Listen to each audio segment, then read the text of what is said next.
Nyambi Maurice est un jeune militant ougandais de 24 ans et fondateur de l'ONG Earth Volunteers.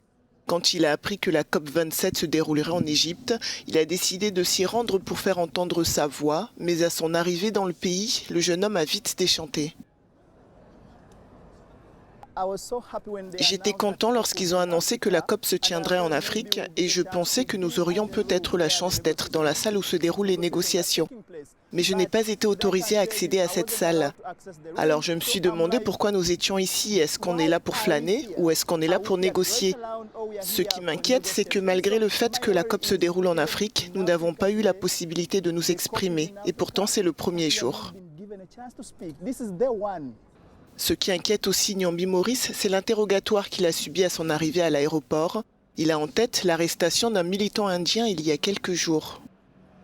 Nous étions très inquiets quand ils se sont mis à nous demander nos passeports, nos noms, où nous allions loger.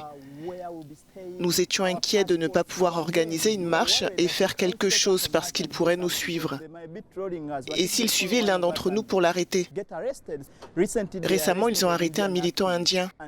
Êtes-vous sûr qu'ils nous laisseront faire ou qu'ils chercheront simplement ceux qui sont en tête du mouvement et trouveront ainsi un moyen de nous arrêter tous? Malgré ces incidents, Nyambi Maurice ne baisse pas les bras.